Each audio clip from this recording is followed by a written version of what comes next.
Hi, everyone. I'm Allison Snyder. I'm a managing editor at Axios. I'm really excited to talk with these two researchers on the two women on stage tonight with me. I'm going to try and leave a couple minutes at the end for questions, because if you're like me, you probably have tons of them about what they're going to talk about. And so on the end is Geeta Vaid. She's a psychiatrist and a psychoanalyst and the co-founder of the Center for Natural Intelligence in New York City, which she'll tell us more about. And then next to her is Rachel Yehuda. She is the director of the Center for the Study of Psychedelic Psychotherapy and Trauma and a professor of psychiatry and neuroscience at the Icahn School of Medicine at Mount Sinai. So thank you both for being here. And I want to know, first off, what has happened that we are discussing psychedelics in research institutions like Mount Sinai, Johns Hopkins, on Wall Street, at the Aspen Ideas Festival? What's going on in this field that has gotten to this point?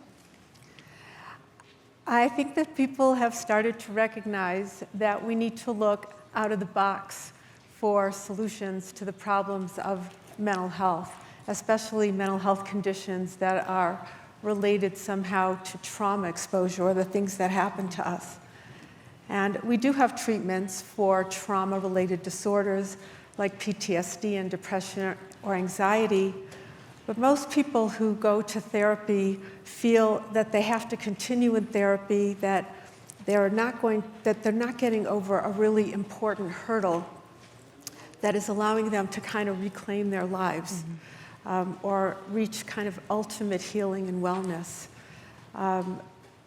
The history of psychedelics is very well known. In the 50s and 60s, psychedelics were used by mental health providers to help open patients up so that they could discuss very intimate and difficult to talk about topics. Then these substances were banned.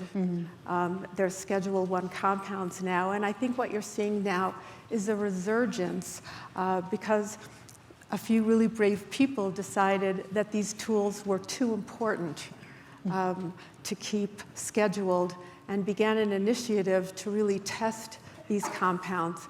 And right now, MDMA-assisted psychotherapy has received breakthrough status by the FDA, and psilocybin, which you might know as magic mushrooms, has also received FDA breakthrough status for depression. And I think that is when academia takes notice. When the FDA gives breakthrough status to a treatment, it's very hard to dismiss it. And so the right thing to do is really try to get on board and figure out what's going on. So Geeta, you've worked on ketamine-assisted psychotherapy for 20-odd years? No, I've been in private practice for 25 years, Okay. working as a psychiatrist, a psychopharmacologist, and a psychoanalyst.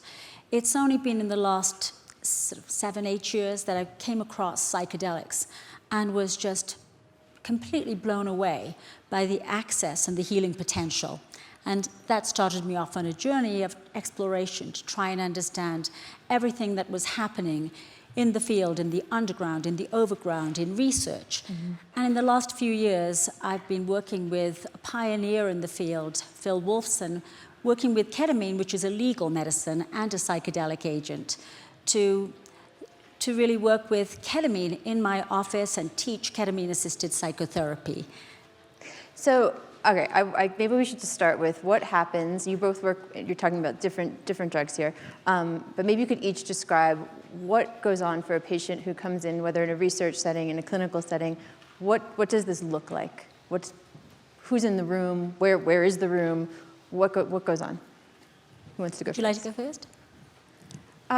Well, for MDMA-assisted psychotherapy, what goes on is that the patient, the studies that have been done in post-traumatic stress disorder patients.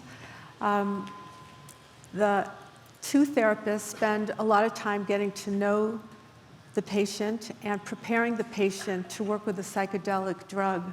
This includes getting to know what their traumatic experiences were like and help them really understand what it means to take a psychedelic and what that experience might be like for them.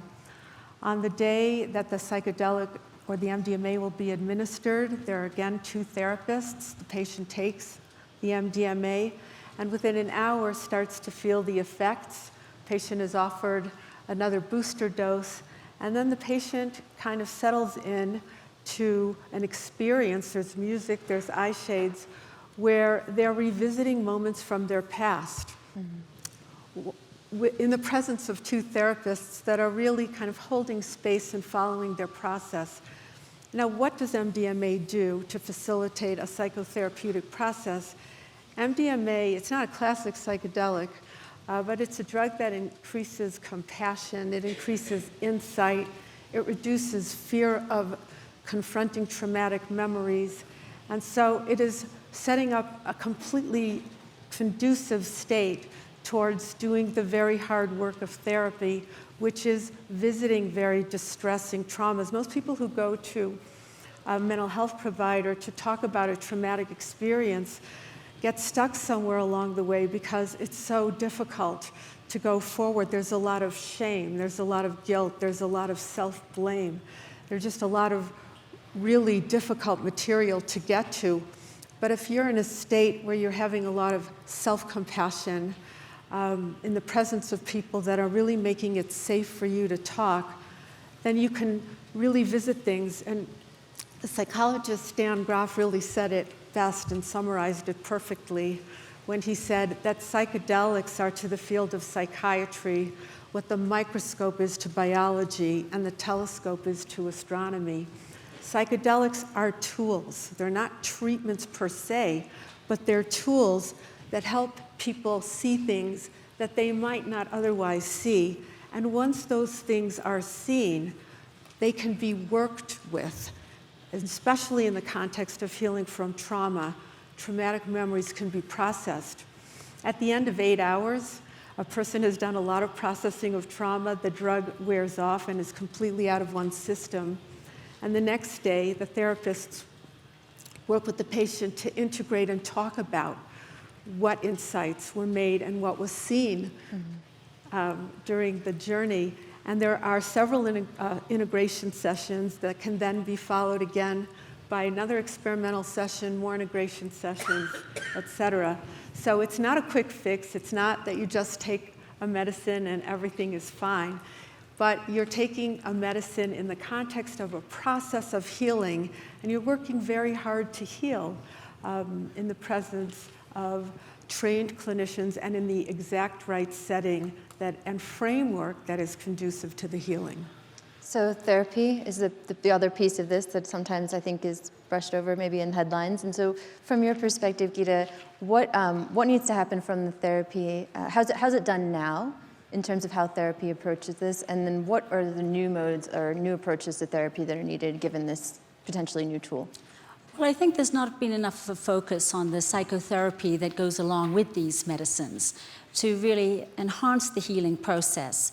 Psychedelics, I think, actually offer a whole different approach in mental health and healing, and we need to develop different approaches and have better practices and delivery systems because they can be used as novel antidepressants and anxiolytics in a very different process.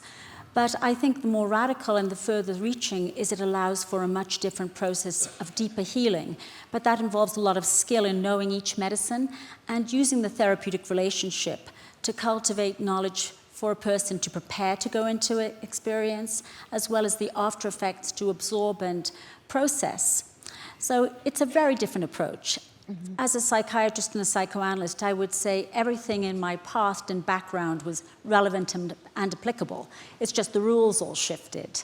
And it's just a very accelerated and different process, but it gets beyond the trauma.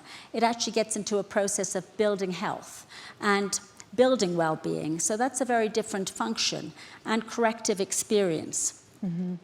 Can you talk a little bit about the risks? Because you're mentioning to me beforehand that you also see people who have had hallucinogenic experiences and have had bad experiences, right? So what are the risks of this type of therapy?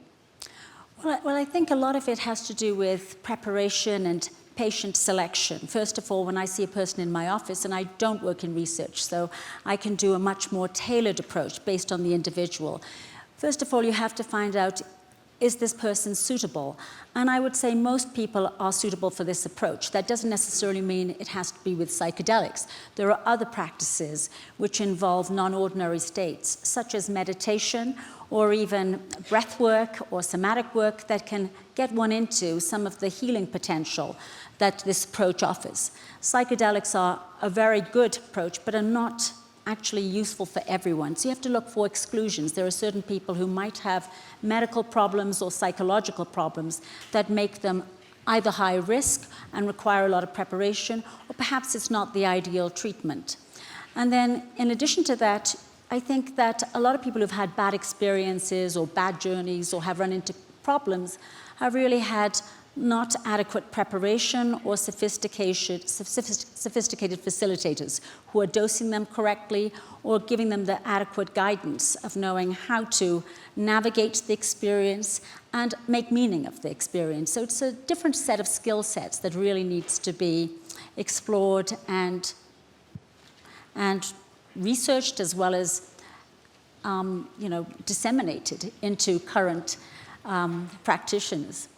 So given what you've described, which is a very controlled environment, a lot of still open questions, which we can talk a little bit more about, but what are the most promising things that you're seeing in the research in the clinical setting? Like, where do you see, you described a little bit with MDMA, but what's the range of what you were seeing, and why are you so excited about it?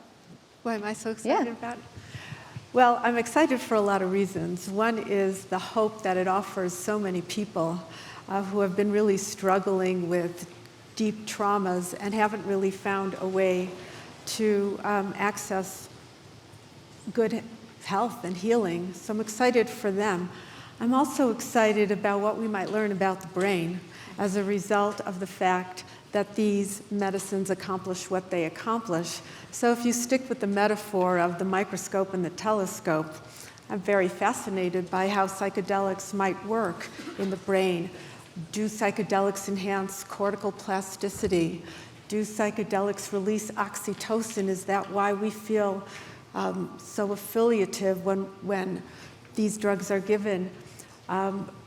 What are the mechanisms that really are involved in healing?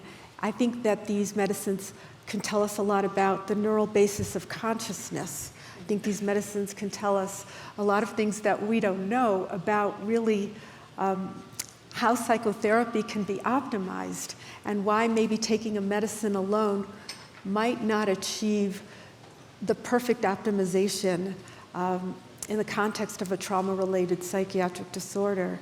So here we are at the threshold of a new paradigm for healing, certainly in the context of trauma-related disorders. So a lot of people stand to benefit, and we stand to learn a lot of things that have really been elusive to us without the proper way to understand them.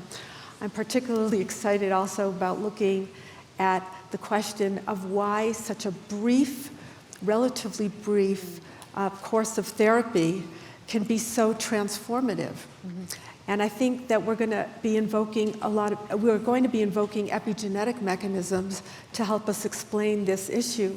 And in a way, there's a real parallel here between understanding the question of why a traumatic event has so much deep impact on one's life. An event that could have taken just a few minutes or a few hours can end up really being a watershed and really guiding the rest of the person through symptoms, through a different world perspective, guide the decisions that they make from then on. How can such a short event have such a big impact? Well, we now know that a lot of the biologic basis of trauma that is related to PTSD involves epigenetic mechanisms, meaning changes that occur on the DNA that change the way genes function. And they promote enduring transformational changes in people. And it might be that the solution is to have a counter environmental experience that is just as powerful, an experience that involves kind of altering one's state of consciousness and being able to go very deep into exploring the meaning of traumatic events and how they can best really be interpreted and integrated in a person. When you say sustained, I mean, there's evidence, I think it's with psilocybin, that it'll have an effect 6 months, right, after the intervention, or the treatment, rather. 6 months later, and you alluded to this idea of the brain being rewired. Do we understand why that is, or what's going on there from a plasticity standpoint, like what's happening? We don't completely understand it, but we have enough facts to know that there's a there there. Mm-hmm. And what's very exciting is the opportunity to really stretch ourselves and use the science that we have spent decades developing towards understanding this task. And you asked why academic medical centers are so excited. We're at the threshold now of being able to use very sophisticated techniques, computational neuroscience, techniques that have been developed to really allow us to look at things that we haven't been able to look at. And I think that these medicines really will help us understand these very important questions. So yes, I think the brain can be rewired. I think that we have shown that even successful psychotherapy can rewire the brain in some ways. So I think that this is going to be a very, very exciting thing to look at, whether the kind of changes that occur in the context of a successful psychedelic-assisted psychotherapy are similar to the kind of changes that occur when recovery is achieved without the use of a psychedelic. So these are going to be very interesting questions. And I'm very excited about what I'm seeing in my office, because as a clinician, I've just been amazed at the results that I have achieved with individuals in private practice. It's just a complete game changer. And it's such a different process than what we're used to with psychotherapy. Some of it is tapping into, I would say, the innate intelligence that the body and the mind have towards healing. In medicine, we like to think that we heal people, but actually as physicians, mostly we remove obstacles towards healing. And psychedelics really tap into the innate potential for healing. And there's just tremendous creativity that one sees in the healing process. It's very much like the creativity that we see in dreams and dream work, but that happens in the course of a session. I'd like to give you an example, because it might, for individuals, give you a texture of what we're looking at. I was working, and this is in 2 sessions. I met with the woman and very quickly moved to doing a ketamine-assisted session with her. A young woman who was a student at college who'd had 2 rape experiences. And during the course of the session itself, she was in just a joyful state and saw her life as a fabric. And she noticed a stain on the fabric, which was the rape events, and was noticing to herself, why does that wind up being the center of gravity of her life, when there's so many other stitches in her fabric that encompass the life story and life experience she had. And after that experience, she had a very different, sustained perspective on her identity and her life story and her perspective. I've continued to work with her, but that one session, I think, gives you a taste of how different that is. Obviously, she'd been in tremendous therapy before that moment, but that was very different than anything she had achieved up until that moment in terms of her own healing. So how accessible might this be to people? Because what you're describing, again, very controlled, potentially some risks. Like how accessible and how widespread could it be used? Well, we need a lot more knowledge in the field. I mean, I just completed a ketamine-assisted psychotherapy training where a lot of physicians and psychotherapists were taught in a very intense container this whole process. But we do need a lot more teaching and training and knowledge and research in academic institutions, but also clinical research. I think there's a dearth of clinical studies to look at the art form of the work, which is just as important, and the psychotherapy systems. So it's not accessible, but there's a lot of interest and a lot of concern about who gets treatment and how can we make it affordable. Some of that involves really showing that this method works and also changing the systems to allow for coverage for people and access to this novel approach. Part of the access question, or the widespread use question, which we were also talking about, there's a debate about whether the trip is actually key to the effect, right? Can you have a non-hallucinogenic or altered state experience and still have benefit? There's some people who look at MDMA, right, which does, I think you mentioned it's not a classic psychedelic in the sense that it doesn't cause hallucinogens, and that, people still have a benefit from that, and then other people say it's potentially the key. So I'm curious what you both think. Well, I think that it's an empirical question, and I think that we have to do the research to answer that question. And I'm all for that. I think that for a lot of people, they're scared of the hallucinogenic component. They're scared of what's been described as ego dissolution. And if there were a compound that could give similar effects and similar benefits without the trip, without the altered state of consciousness, I think people would opt in. Then again, many people that have had this trip or this altered state of consciousness rank it among the top 10 experiences in their lives. Right. You wouldn't want to miss that, would you? I think it depends on the clinical application, though. I mean, Right. Of course, I value the experience itself. I think for me, it's a very important experience that adds to the process. Although I do think these medicines, even ketamine, which can be used as an antidepressant and dosed, and the delivery, because it can be delivered in many different ways, intravenously, intranasally, orally, intramuscularly, you can dose it so that you don't have to experience the psychedelic properties and still afford very good clinical results in terms of depression coverage and anxiety coverage. But I think that gets into different approaches and different applications. As a psychotherapist, I really value the process and the field, and I think it's the ideal field to discover and tap into the healing intelligence within the mind and in the body, but also in the relationship. So it depends on the different approaches. I think there's different applications. I want to take a couple of questions from the audience. If you have a question, raise your hand. Okay, there's one over here. Sorry, can't see very well. The process that you just described sounds very similar to EMDR. And as a practical matter, how do you decide whether to go with EMDR versus a hallucinogen solution? And I'm sure there are many nuances of the differences, but I'm just curious as a layperson, because the explosion of very anxious teenagers and young adults in this country today, perhaps we could help some of them understand that there are solutions to how they're feeling. I couldn't quite hear understand the question. I'm sorry. I think the question was, how do you decide who has... EMDR versus MDMA or psychedelics or whatever, because the experience that the patient has and then the follow-up aftermath sound very similar to me from what I've read and from what you've just said.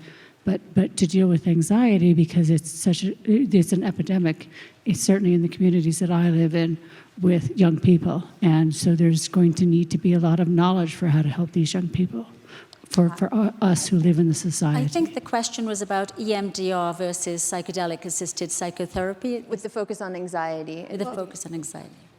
I think this is the perfect time to make the point that psychedelic medicines are not yet legal.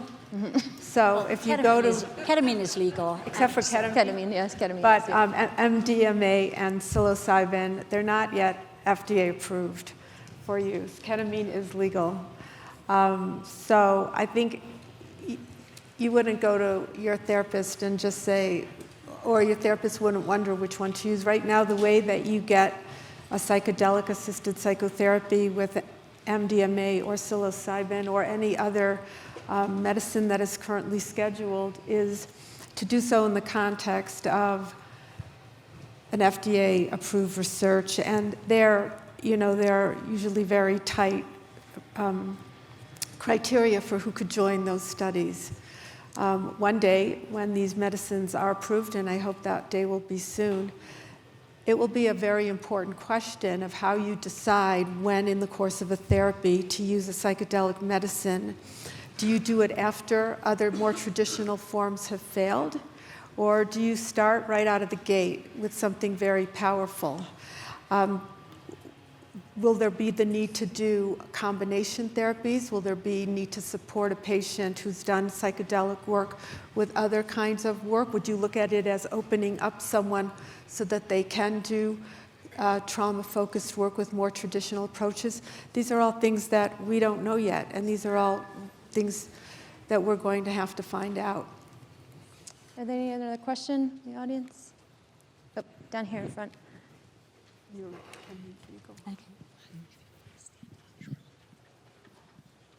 The last time there was a sort of broad-based psychedelic renaissance in the 60s, it seemed like one of the consequences of that was a increasingly vocal desire for social and political change, influenced both by people who were experimenting with these medicines and the people that they were around.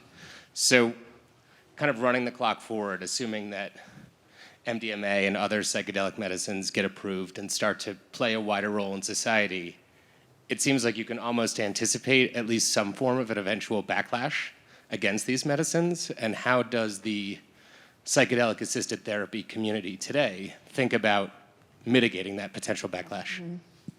It's a great question. Yeah.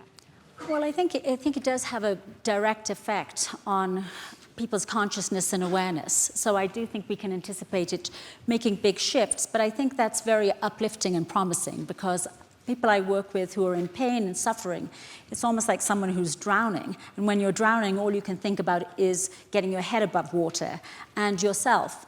And what is very, I think, very heartening about this work, particularly as a psychiatrist, is to see people who are in so much pain. And when they have their own healing, their first impulse, without any prompting, is to be very grateful and then have more space to look beyond themselves, to look to their neighbors and to other people. And it's not infrequent. In fact, I would say it's quite typical, and I think it's in fact a human condition, that when one is safe and not drowning, but on dry land and able to survive comfortably, to look around and help others. And so I hope that some of the impact will not just be negative, it'll be a positive virtuous cycle of helping and supporting and societal change. I do worry about the backlash in terms of how fast this movement is happening and how, there's a real interest in moving very quickly.